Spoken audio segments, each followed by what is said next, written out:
So the nice thing about these two equations is that they're in slope-intercept form. And if you recall, slope-intercept form is when we have the equation in the form of y equals mx plus b,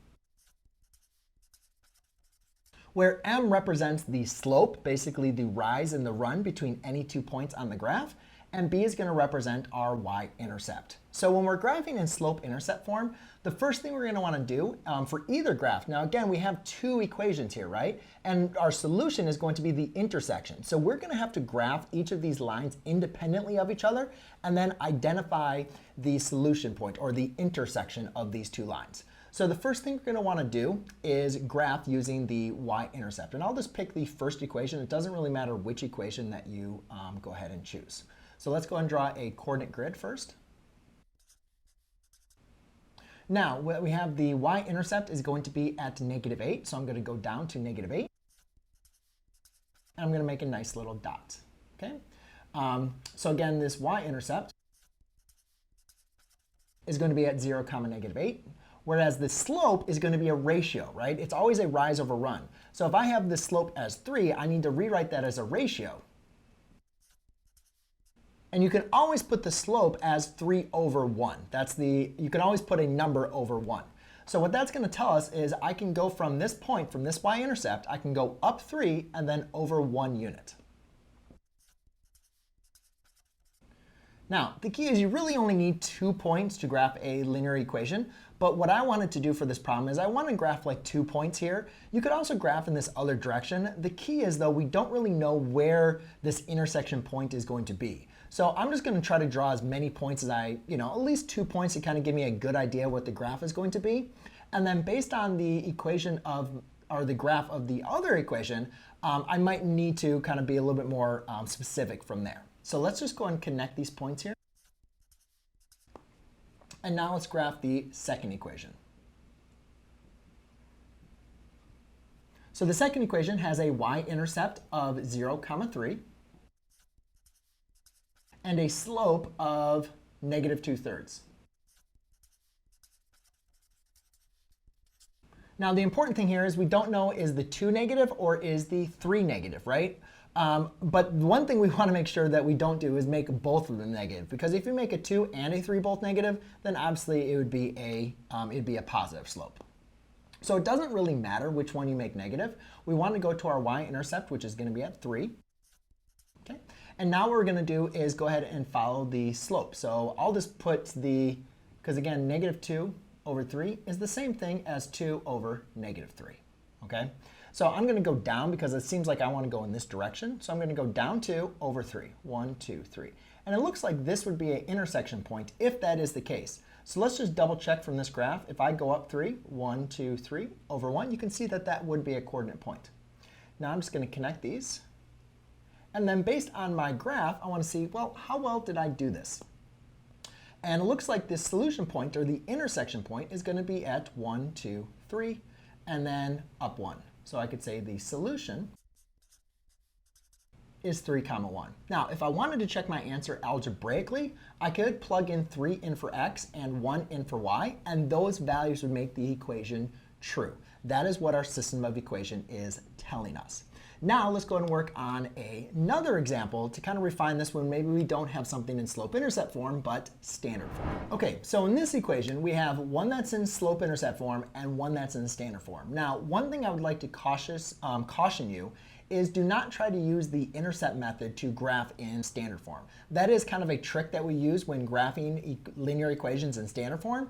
But since we're trying to find the solution of equations here, we're trying to find this intersection point, we're not going to want to use the intercept method. We're going to want to convert our equation from standard form into slope-intercept form. And all we need to do that is just go ahead and solve for y. So to solve for y, we're just going to apply our inverse operations.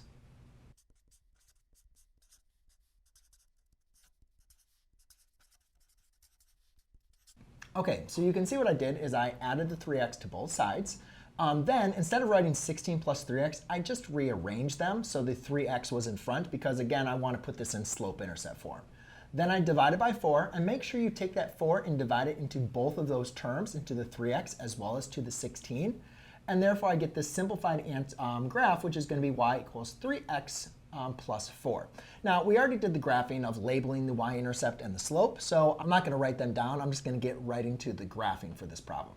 So, but again, we're going to need our x and y intercept. And let's go and graph this first equation here, which is y equals 1/2 x plus 2. So again, my y-intercept is going to be at 2. Now, in this case, I could go up 1 over 2 or down 1 over 2. Because again, like 1 over 2 is the same thing as -1 over -2, right? So we don't know from this y-intercept, should I go up and to the right or down and to the left? So I'm going to do a point in both directions, because then I will start graphing the other equation and kind of see which direction I should go, where that intersection point is going to be, or potentially will be. So I'll go up 1 over 2 for this point, and then I'll go down 1 over 2 to get to this point. Okay, and then I'll just kind of do a rough sketch here of the graph. Now let's go and get into our other equation here, which has a y-intercept of 4. So 1, 2, 3, 4. And obviously, it looks like if I don't want to go 3, 4, because that's going to take the graph up this way, I'm going to want to come down on this one. So in this case, instead of going up 3 to the right 3, I'm going to go down 3 to the left 4. Down 1, 2, 3 to left 4. So it looks like they don't intersect yet, right? So what I'm going to do is I'm just going to do that one more time. So from here, I'll go down 1, 2, 3, and then let's see here. Continue this graph. 1, 2, 3, 4. So if I go down 1, 2, 3, 1, 2, 3, 4. All right, and then let's just make sure that this equation would do the same thing. So if I go down 1 to the left 2, so 1, 2, then down 1 to the left 2, and then down 1 to the left 2. And there you go. You can see that these do intersect. My graph is not perfect, which it usually never is, but you can see here's the intersection point, which I can see has a y-coordinate of -2 and an x-coordinate of 1, 2, 3, 4, 5, 6, 7, 8. So I have a solution of -8, -2. So it's important to understand what the slope is, or that you can see where those two graphs are going to potentially intersect. So therefore, you can kind of make a determination of where you should be using the slope, the rise, or the run, as far as going to the right or to the left.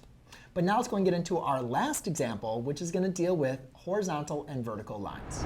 All right, so this is actually the easiest equation I could possibly give you, but it gets kind of confusing, actually, if you think about it in the terms of how we solved our previous examples. Because our previous examples was the values of x and y that satisfied both equations. However, if you think about this graphically, we're really just looking for the intersection point, right? And where are these two graphs are going to intersect? And a lot of times when students try to graph vertical and horizontal lines, they kind of totally forget. They get used to graphing in slope-intercept form. They can identify how to do it in standard form. But vertical and horizontal lines kind of get a little confusing. But they're actually fairly simple. And I'm not going to go through the slow approach with graphing them, but we're just going to kind of look at them from the coordinate grid perspective. So on the coordinate grid perspective, this equation says x equals -2. And it's going to be x equals -2 for all values.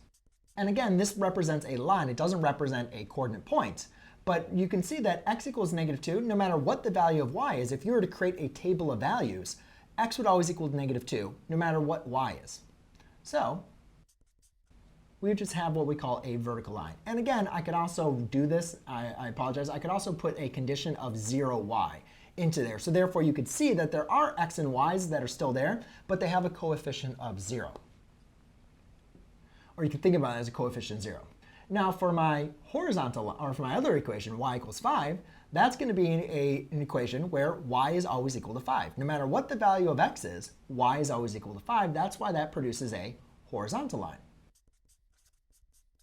So if you think about this, you say, all right, well, here's the intersection point, right? They're perpendicular lines. What is that intersection point? Well, obviously, it's kind of simple. It's the same thing that these equations were. The value that satisfies both of these equations is when x equals -2, duh, right? And when y is equal to 5.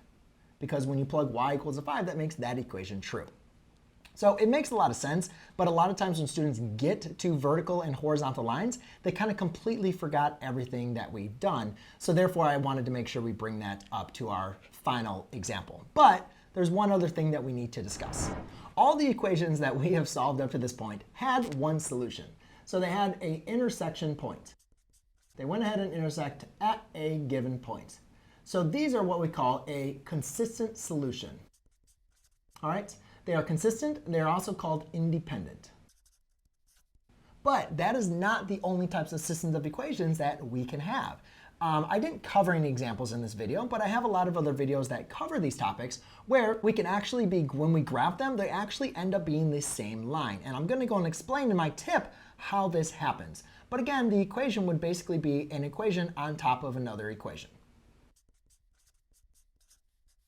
Now, the thing with these is they're the exact same line. So the solution values are going to be the exact same for every single x and y. So they are what we call consistent, but now they are called dependent.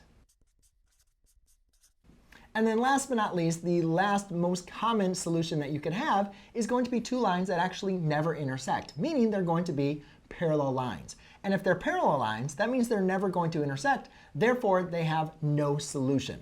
So therefore, those are going to be an inconsistent solution. And I forgot to mention, I should say, this has one solution, and this is infinitely many. There you go. All right, so now on to the final tip, because I think once you know how to graph and find the intersection point, you're basically good.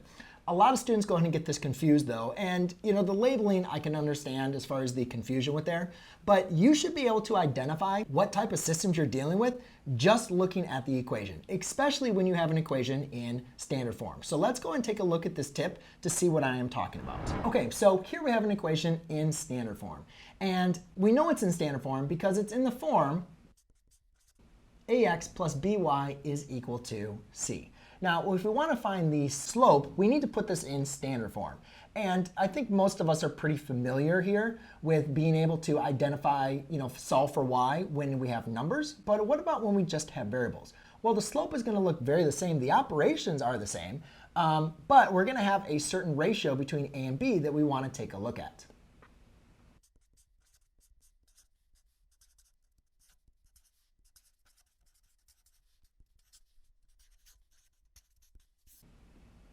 Okay, so the important thing that we have here is that the slope in standard form is just going to be the opposite of a over b. Now this is really, really important because if I can look at this and I say, all right, if this is my a and that's my b, then the slope of this equation is a negative 3/4. Now, why is that important? Because rather than doing all this math and finding all this stuff, if I know what the slope is, then I can determine what type of solution I am going to have. Because if I have two equations that have the same slope but different y-intercepts, then they're going to produce no solution. If I have two equations that produce the same slopes as well as the same y-intercepts, then they are going to be exactly the same. And if I have two equations that do not have the same slope at all, I know that they are going to produce one solution. Hopefully that helped you out. And if you need more help with solving these systems of equations by graphing, I do have a playlist with multiple videos showing you just how to do that. Thanks for watching, and I look forward to seeing you on the next video. Cheers.